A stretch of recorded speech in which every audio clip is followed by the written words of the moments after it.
ECT news से मैं दीपा मिश्रा और हमारी कोशिश रहती है कि बहुचर्चित शख्सियतों से आपको मिलाएं। और फिलहाल हम पहुंचे हैं जयपुर में और राजस्थान के चाणक्य कहे जाने वाले एक बहुचर्चित शख्सियत से आपको मिलाएंगे। एक बार उनका राजनीतिक सफर दिखा दें आपको। ये आप देख सकते हैं, ये उनका पूरा राजनीतिक सफर है और कोई बहुचर्चित नेता ऐसा नहीं है जिसके साथ ये नहीं खड़े हुए और जिसका सहयोग इन्होंने नहीं किया। और फिलहाल हमारे साथ हैं चंद्रराज सिंघवी जी। बात करेंगे उनसे और कुछ खास चर्चाएं करेंगे आज। जी सिंघवी जी नमस्कार। नमस्कार। पहले तो हमारे चैनल में आपका बहुत बहुत स्वागत है। धन्यवाद। और आज कुछ खास चर्चाएं हम आपसे करने के लिए जयपुर पहुंचे हैं। सबसे पहला सवाल जो मैं आपसे करना चाहूंगी कि ये जो दिल्ली में अभी इलेक्शंस हुए, प्रवेश वर्मा जी ने बहुत मेहनत करी, केजरीवाल जी को हराया, लेकिन क्या उसका उन्हें फल मिला? पार्टी कई मुद्दों पर एक साथ देखती है, पार्टी एकांगी मुद्दा नहीं देखती है। आप भूल गए कि रेखा गुप्ता भी उस समाज की है जिसकी ताकत पर किरोड़ी जिंदा थे। उस समाज ने इस बार किरोड़ी का साथ नहीं दिया, उसका केजरीवाल का साथ नहीं दिया, तो उसका पुरस्कार उसको भी तो मिलना चाहिए था। हाँ, प्रवेश वर्मा को उचित स्थान मिले, ये तो खुद रेखा ने कहा है। कम से कम उप का उन्हें ये मुख्यमंत्री का और प्रधानमंत्री का विशेषाधिकार है, इस पर मैं कमेंट नहीं करूंगा। पर मैं इतना जरूर जानता हूं कि जो सम्मान प्रवेश वर्मा को मिलना चाहिए था उससे ज्यादा मिलेगा, कम सम्मान नहीं मिलेगा। रेखा ने भी तुमको भाई माना है। रेखा को मिलना एक पूरे समाज की शख्सियत का सवाल था और प्रवेश को मिलना एक व्यक्ति विशेष को हराने का सवाल था। दोनों को उचित मूल्यांकन हुआ है और दिल्ली की सरकार मेरी नजर में बहुत सोच समझ कर बनाई गई है। तो अभी आपको लगता है कि आगे उन्हें उचित मान सम्मान दिया जाएगा? आज भी उचित मान सम्मान है। आपने सवाल क्यों पूछा? ये मान सम्मान नहीं है क्या? आपने प्रदेश का सवाल क्यों पूछा? यही तो मान सम्मान है। मान सम्मान देना कोई व्यक्ति और पद का काम नहीं होता है, आदमी का कद उसको मान सम्मान देता है। बात अगर कद की करें तो कद और पद की लड़ाई में आप क्या अहम मानते हैं? अरे पद तो कुछ होता ही नहीं है। पद दिया जाता है, पद लिया जाता है, पद खरीदा भी जाता है, पद षड्यंत्र से भी आता है, पद योजना से भी आता है, पर कद तो आदमी का अपना होता है। अब मैं आपसे पूछना चाहता हूँ, इतने गृह मंत्री बने इस देश के अंदर, क्या किसी का कद सरदार वल्लभ भाई पटेल के बराबर हुआ? इतने प्रधानमंत्री बनाए बीजेपी के बाद में भी 4 बने, क्या अटल बिहारी वाजपेयी क्या अरविंद कुमार गुजराल से तुलना कर सकते हो? कर ही नहीं सकते। कद मनुष्य की अपनी छाती होता है, कद मनुष्य उत्पन्न करता है, कद मनुष्य के संघर्ष से मिलता है, कद मनुष्य के प्रयासों से मिलता है, कद मनुष्य के पूरे त्याग परिश्रम सबको मिला के बनता है। और कद एक दिन में नहीं बनता है, पद तो एक दिन में मिल जाता है। रस्ते चलते आदमी को आप दूध से उठा करके पद में बिठा दो तो बैठ जाएगा, पर क्या उसका व्यक्तित्व बनेगा? क्या उसका पद मिल जाएगा? नहीं बनेगा। मैं आपसे एक छोटा सा उदाहरण देता हूँ। क्रिकेट कंट्रोल बोर्ड में कई लोग आएंगे जाएंगे, क्या किसी का कद सचिन तेंदुलकर के बराबर हो जाएगा? कई नर्तकियां आती है, कई गाने वालियां आती है, गाती है जाती है, पर क्या कोई लता मंगेशकर बन पाएगी? कद के लिए बहुत मेहनत करनी पड़ती है। कद शाश्वत होता है, कद उसकी उपलब्धि होती है, पद उसके जीवन का त्याग होता है। जब उसके जीवन की उपलब्धि होती है तभी तो लोग कहते हैं कि अब जब कोई बात चलती है भाजपा के नेताओं की तो कद का प्रश्न आता है तो अटल बिहारी वाजपेयी को याद किया था। हो सकता है एक दिन नरेंद्र मोदी का भी कद इससे बड़ा हो जाए। आज की तारीख में मेरा ये सिद्धांत है कि पद तो आता है, पद जाता है, कद कभी बनने के बाद मिटता नहीं है। इसलिए कद तो कद है, पद का मैं महत्व नहीं देता। और तो आज है कल नहीं है, एक दिन होता दूसरे दिन उतर जाता है। एक चीफ मिनिस्टर होता फिर जेल भी चला जाता है। कद वाले व्यक्ति का कद कभी नहीं करता है, इसलिए मैं कद का प्रेमी हूं। अगर बात करें संघ की, तो संघ की क्या भूमिका मानते हैं आप? संघ में हिंदुत्व, राष्ट्रवाद, देशभक्ति, सनातन। संघ में एवरीथिंग। संघ की संतान है भारतीय जनता पार्टी। अब यह संतान सपूत जब तक है। जिस दिन यह संघ की संतान संघ के प्रति कपूत का कर्तव्य करेगी तब एहसास होगा कि आज जो कुछ भी भारतीय जनता पार्टी है संघ की देन है।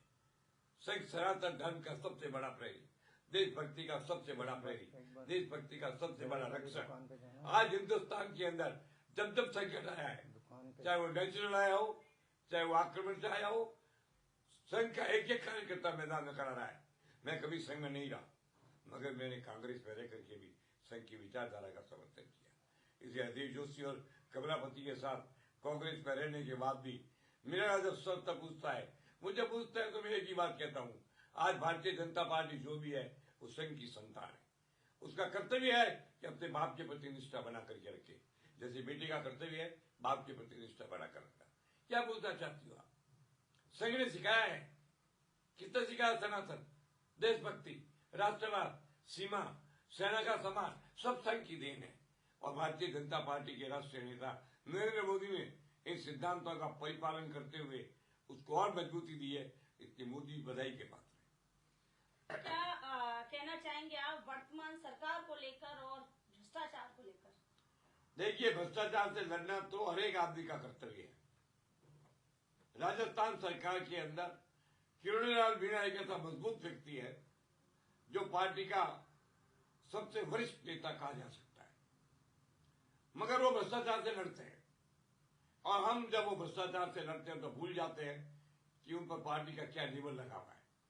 भ्रष्टाचार से लड़ने का एकाधिकार कांग्रेस का नहीं है। भाजपा भी भ्रष्टाचार से लड़ सकती है, अपनी सरकार के भ्रष्टाचार से लड़ सकती है। ये प्रमाणित किया डॉक्टर किरोड़ीलाल मीणा ने, इसलिए हम किरोड़ीलाल मानते हैं।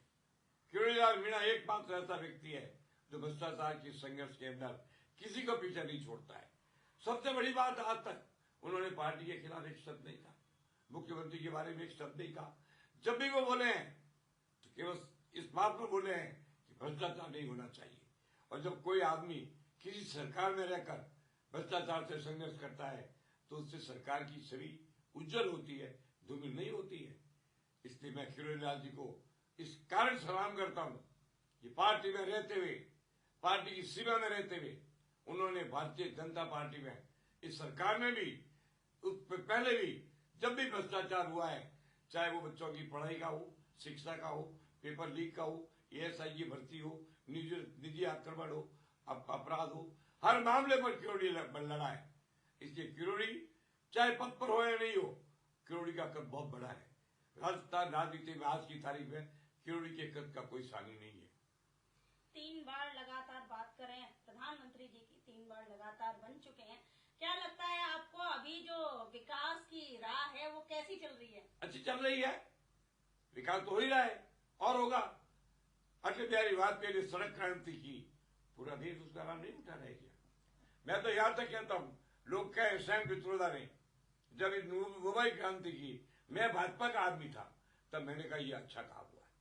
विकास तो विकास है, जितने साधन है उसके ज्यादा विकास है।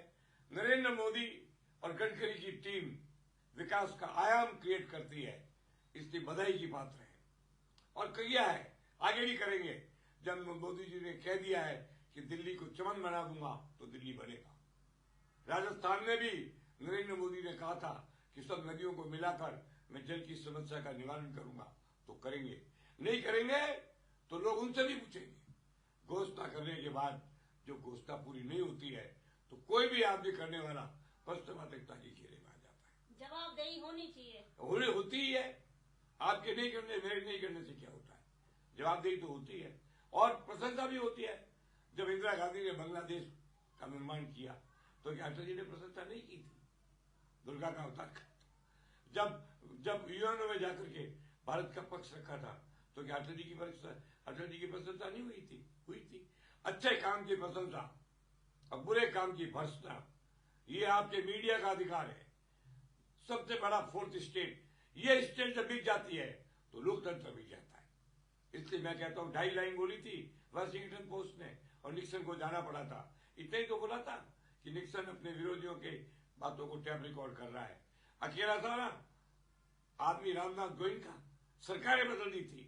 मुझे बड़ा दुख इस बात का है कि मीडिया अपना कर्तव्य भूलता जा रहा है। जिस दिन मीडिया अपनी औकात पर आ जाएगा, भ्रष्टाचार तो स्वयं ही महंगा हो जाएगा। जब भ्रष्टाचारी मीडिया को खरीदने की औकात रखता है तो भ्रष्टाचार को रोक नहीं पाता कोई। यहाँ भी ऐसे आरोप लगते रहे हैं फोन टैपिंग के, उसके बारे में क्या विचार रखेंगे? Phone tapping is a useless talk. क्या है फोन टैपिंग? मेरे को लोगों ने कहा आपका फोन टैप होता है तो करो।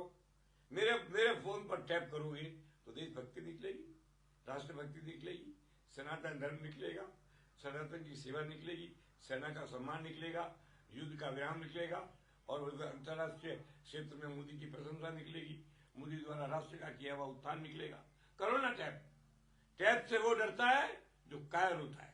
करते रहो टैप। किरोड़ी के इतने टैप हुए, मेरे भी टैप हुए, परवाह किया कि आप लोगों ने कभी? करो टैप। टैप से वो डरता है जो भ्रष्टाचार करता है, जो सौदे करता है, जो धंधे करता है, जो व्यापार करता है, जो स्टैंडर्ड खरीदता है। हम ऐसा करते ही नहीं है। टैप से घबराना आदमी का पागलपन है। किरोड़ी का टैप हुआ, उसने परवाह तो नहीं की।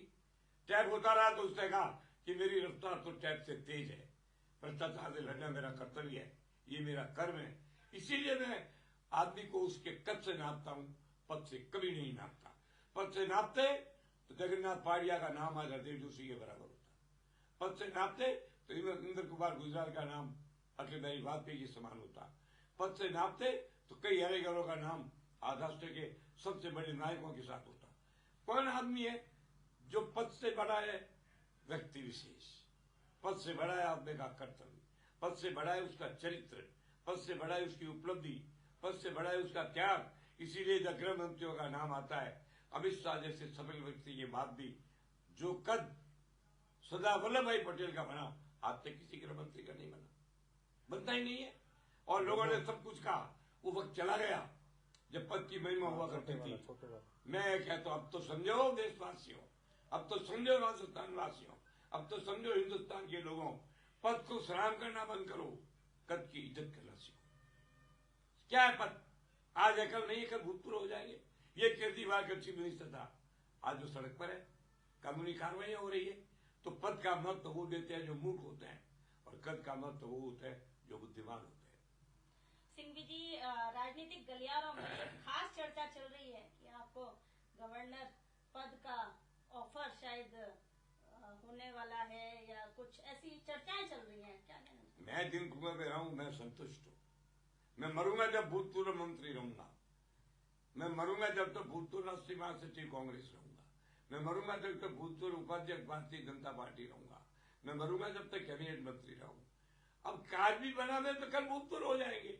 आदमी को अभूतपूर्व होना चाहिए। एक बार भूतपूर्व हो गए, इसलिए मैं पद को मानता ही। मुझे कौन क्या बनाएगा वक्त आएगा जब देखेंगे। लेकिन मैं एक बात जरूर, मेरी हार्दिक इच्छा है जो मैं आज व्यक्त करना चाहता हूं आपके सामने, सारे देशवासियों के सामने, सारे दिल्ली वासियों के सामने। एक काम जो मोदी जी नहीं कर पाए, उसकी मोदी जी से भी शिकायत है। अब ये मत समझिए कि मैं मोदी जी का 100% यस मैन हूं। मैं सच्चाई कहता, मोदी जी 370 धारा ले आए, 1 लाख हिंदुओं को बसा पाएंगे आप कश्मीर में? कर सकते हो तो ये काम करो, 10 लाख हिंदुओं को किसी हालत में, 10 लाख गैर मुसलमानों को कश्मीर में बसाओ। अगर आप ये काम नहीं कर सकते हैं तो 370 धारा का अर्थ क्या है? ये काम करने की इच्छा है, ये हो सकता है, पॉसिबल है। आप राय लेते नहीं हो, राय लोगों तो इसका भी तरीका बता दूंगा। आदमी वो है जो कहे वो करके दिखा दे। आगे इतने ब्राह्मण यही बैठे ना, कितनों को बता दिया आपने? तो 370 का श्रेय, बहुत बड़ा काम आपने किया, देश के संविधान को पवित्र कर दिया। 370 धारा हटाकर आप पूजनीय भी हो, वंदनीय भी हो, लेकिन इसके लिए आप जिम्मेदार भी हो कि 5 साल में 10 लाख हिंदू को छोड़कर 1 लाख हिंदू आप नहीं बसा पाए। हमें समय देने के लिए बहुत बहुत धन्यवाद सिंघवी जी। नदी की धारा के साथ तो मरती हुई मछली तैरती है, लेकिन जिंदा मछली धारा के उलट तैरती है, और वही सिंघवी जी से बात करके आज हमें महसूस हुआ। बने रहिए हमारे साथ ऐसी अन्य महत्वपूर्ण शख्सियतों से मिलने के लिए। बहुत बहुत धन्यवाद।